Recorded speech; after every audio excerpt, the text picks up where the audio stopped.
Hi, I'm Dimiter, and in this talk I'll give you my perspective on what I think consulting companies do right and what you can apply at any kind of company.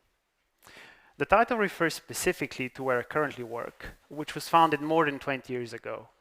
I've also worked at a different consultancy before that has also existed for 15 plus years, and I've seen some common patterns, and I've seen some of these things in other companies or other consultancies that I know from the internet.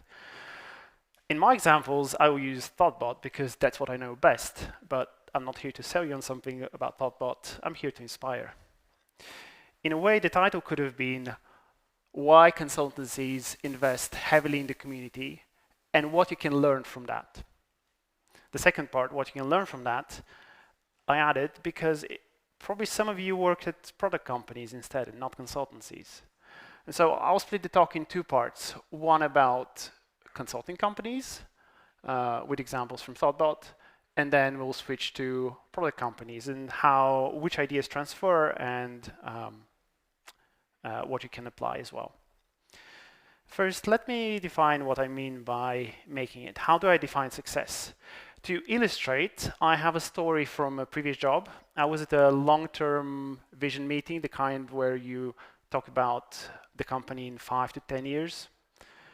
And the answer from the CEO, an entrepreneur, was that, and this was an agency, he said he wants the company to be the prime supplier in the country. And so he valued the impact on the market the most. Me and a few others said that we value employee happiness the most. And so we had a back and forth about our value systems, but in the end, I think there's a balance, there's truth in both. And so my definition for success is that you need both sustainable operations, meaning a healthy profit margin, but not growth at all costs. But you also need happy, fulfilled employees.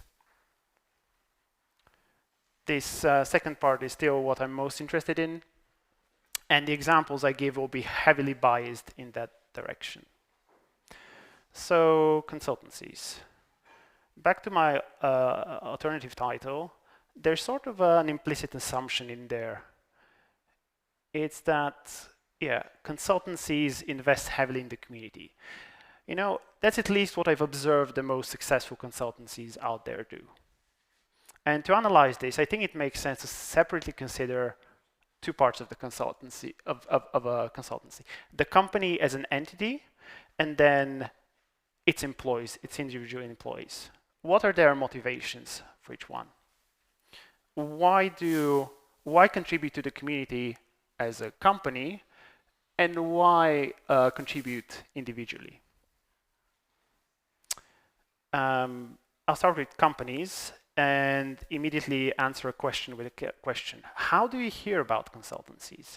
You know some of them from the Ruby world, some of them even represented in this very room. How do you know about Evil Martians? How do you hear about TestDouble? Any of the other consultancies you may know? Let's do a quick poll. Raise your hand, how many of you know thoughtbot? Quite a few people. So I think it's probably not because your CEO plays golf with thoughtbot CEO, right? I don't even know if Chad plays golf. I have to ask him. Perhaps there's a secret Dungeons and Dragons campaign for executives. Maybe. No, jokes aside, this is a real thumbnail. Some colleagues played D&D with the CEO on a live stream a few months ago. No, but what's most likely is that you've seen some of the resources that thoughtbot has put out there. Maybe you've read one of the development books, or you've listened to a podcast episode. We have currently 2 podcasts running simultaneously. Maybe you've read one of the myriad articles. And if you're a developer, I bet you've used one of the 60 plus gems that thoughtbot has developed and maintains throughout the years. And I know you do because they have altogether 1.3 billion downloads on Ruby gems. And so for me, these examples are one part of the answer of why contribute to the community. I think that's called content marketing. It's people find a useful blog post or they watch an insightful video And it makes them want to work with the people who have made that. It's like, wait a minute, I talked about gems as well. Am I saying that gems are marketing content? No, I don't think that that's directly. An open source library has its own usefulness, right? For example, a gem like FactoryBot is used in almost every thoughtbot project. It's just very useful as infrastructure to have gems packaged and reusable among projects. But the truth is that consultants sell all the time, even when they don't realize it. I've heard more than once people say, I'm a developer, I'm not a salesperson. And maybe that's a limited view of sales. In my mind, good work is what sells, and high quality software is what sells. And so focusing on technical quality is a really good start. It just has also the side effect of being useful as a sales tool. So back to our question of why contribute to the community. As I said, content marketing is one of the answers. I think it's the classic answer. And I have a secret sauce answer, which is that building long-lasting knowledge is worth it. When you're working at a consultancy, clients come and go, and they have the intellectual property. And so when they go, you don't have the source code, they keep the source code. All of the artifacts, everything you've produced, they keep it with them. And so you don't have anything in the end unless you focus on keeping some of that stuff along the way. So to keep what you've learned, you need to extract and share. Extract libraries, articles, best practices. And if you keep at that consistently and long enough, soon you build a knowledge base, and that has lots of long-lasting repercussions or benefits. You repeat yourself less when teaching. You have consistent practices within the company and a high standard of quality. And overall, it's great. Let me give you a few examples. When developers regularly contribute to Ruby on Rails, the framework, they know the APIs well, and they can suggest elegant solutions to difficult problems encountered in projects. They can also identify ways to improve Rails so that things are smoother for the next project because the feature or the issue is fixed in Rails itself. Another example is thoughtbot's apprenticeship program, which is only 3 months long. Granted, apprentices are already pretty good when they start, but aside from working on multiple real client projects during their 3-month apprenticeship, they can follow exercises and courses on their own pace on the online learning platform that thoughtbot has operated for profit for a number of years, and has made freely available in the last few years. Aside from that, everyone can reference effective, true and tried ways of working that are described in the playbook. So that's the public-facing part of the employee handbook at thoughtbot. Or they can look at the technical guides with many of the best practices, technical practices, directly encoded in generators, like some generators for Rails and some for React Native. But thoughtbot's resources are more than just for developers. For example, there's this product design sprint guide. Anyway, those are all examples of why a consulting company likes to share with the community. But what about the personal motivations of an employee? Why do employees contribute to the community?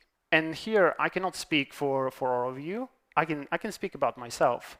But if you're anything like me, you want to have something to show to the world, or your friends, or future employers, potential future employers. Imagine being under a non-disclosure agreement at a company like Apple. And I might be naive, and perhaps a big name on your CV opens doors, but I find it feels weird to work on something cool and not be able to talk about it. And that brings me to the second point, which for me is fulfillment. And again, details are different for each person, But there's some kind of component of personal growth and professional development. So for example, you might want to be a widely recognized industry expert.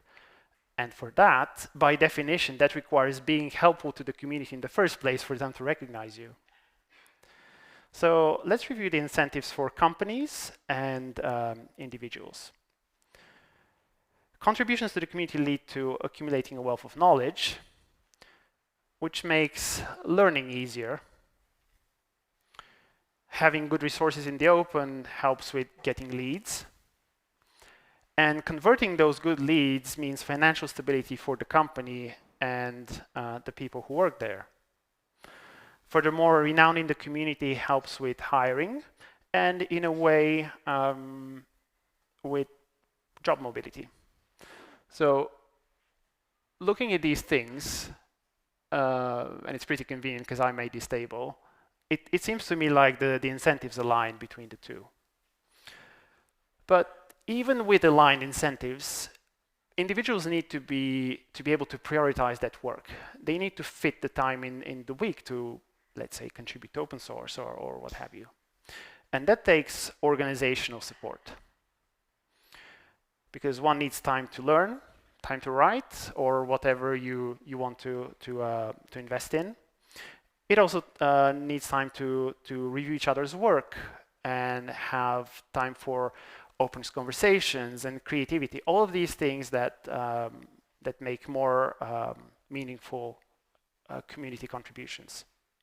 At thoughtbot, we have the concept of investment time. Investment time is for three things.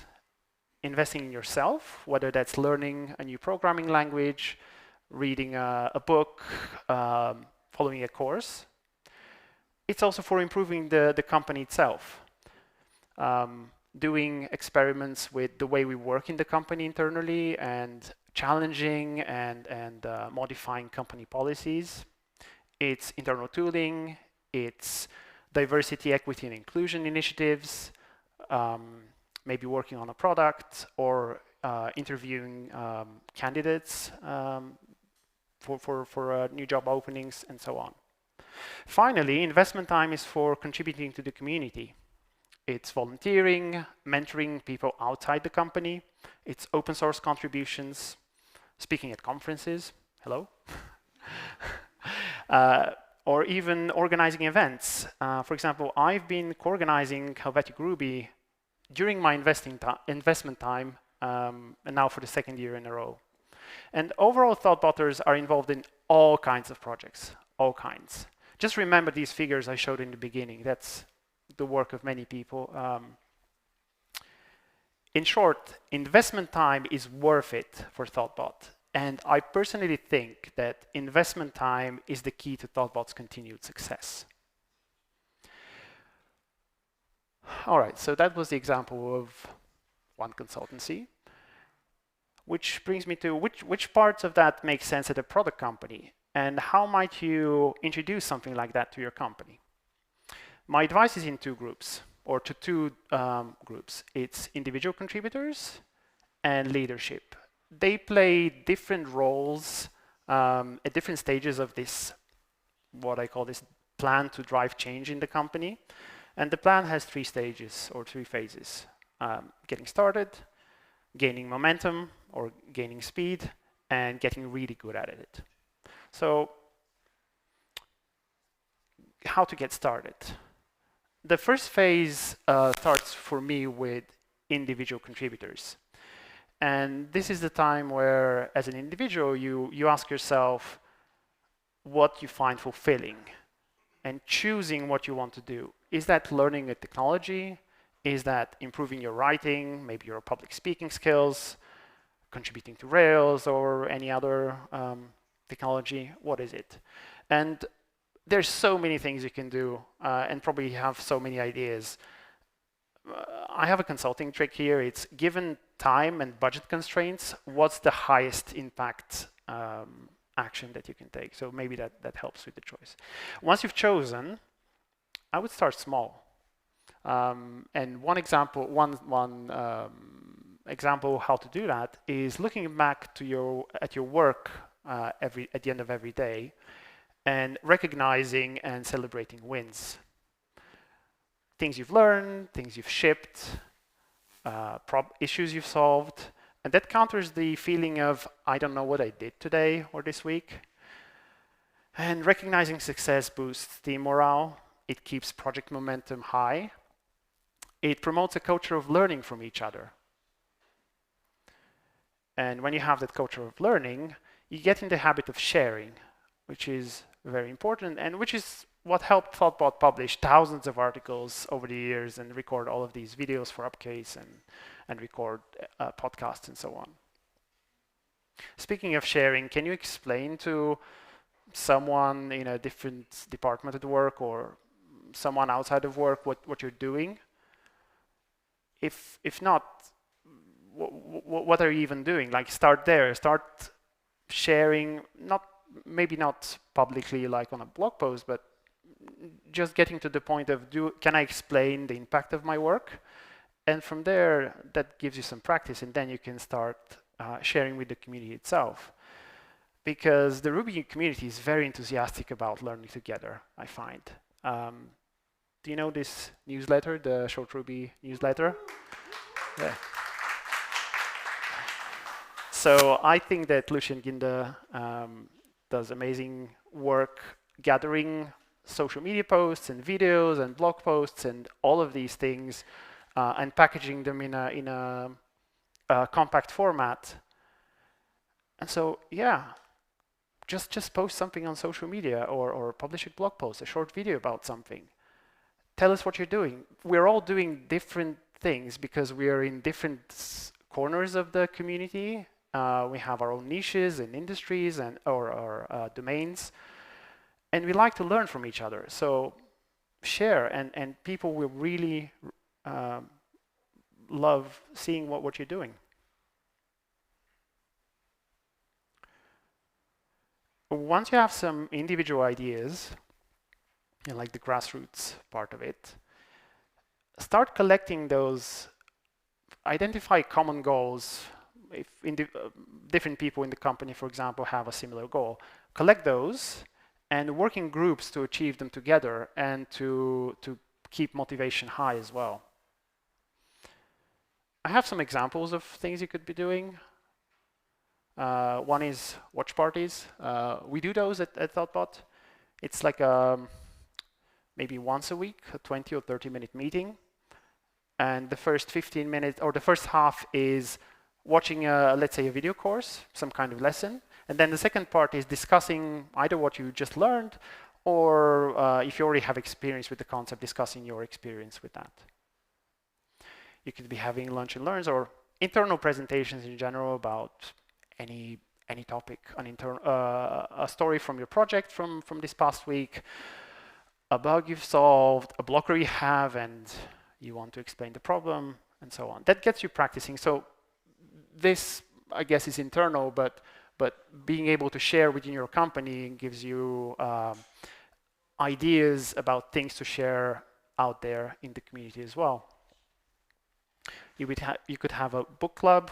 Book clubs have different shapes. What I've done is a rotation of every week, a different member of the book club summarizes a chapter, and then there's a discussion. Maybe there are exercises if it's a technical book, and you do those as a group. There's hack days. Variants I've seen work well is once per year. Like at thoughtbot, we have a 2-day hackathon at the end of the year. At the previous company, we did one day per quarter, and that was refreshing. And you could be organizing meetups. If you have an office, that's great, because for me, in-person meetups work better than online. And if you don't have an office, a co-working space like this is perfect. So yeah, some of these take a long time to, like, they need some time, which brings us again to the question of finding time for it. And at the start, before you have that organizational support, in my opinion, you need to show some initiative and just do it. Give yourself permission for the smaller stuff. That's why I said start small. There's probably some meeting that doesn't require your attendance, skip it. Like, do something more valuable with your time. And then for larger time investments, I would still make a business case for it. Your case will depend on the company, on the culture of the company, on the company size, on the market in which you operate, and many variables. So I cannot tell you a three-step plan how to get your business case, but I do have some examples. For example, in some countries, the costs of continuing education and professional development is tax deductible for both employees and employers. So that could be an argument. Bringing back the comparison between a product company and a consultancy, consider that in the case of thoughtbot does investment time is not billable time. So usually investment time is 1 day a week. Is that 1 day where the company could be charging customers for their time, or for the development time and product development time, but they're not. And so at a product company, presumably you can still, like, people can still buy your product even on days when engineers are not available, or your subscriptions are still working, and all of these things. So yeah, whatever your argument, when making your case, remember the balance between the value to the company and the value to yourself personally. I hope I've given you some ideas for initiatives as an individual contributor. And now on to leadership. The broad theme I'd like to focus on is one of continuous improvement. There's been this obsession in this industry of hiring, quote unquote, the best, but the best is already working. So have you considered how long that takes and how much it costs? What if you compare that to keeping existing employees happy and teaching them to become, better and more efficient and work better as teams?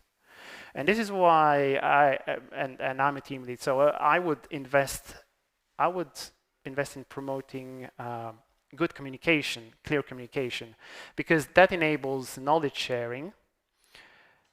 And it also makes people able to give more timely and frequent feedback, which leads to growth individually and also for the company.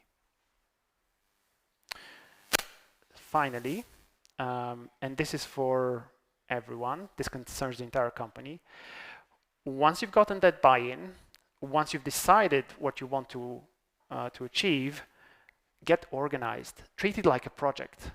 For example, if your goal is a high-quality blog, why not have a project board tracking your work? Parent posts, get reviews, all of the good things that you do with code already in your projects.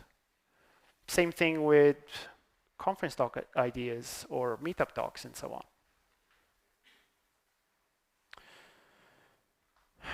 To conclude, I want to reiterate something important for me, is that really work together and you will succeed together. Thank you.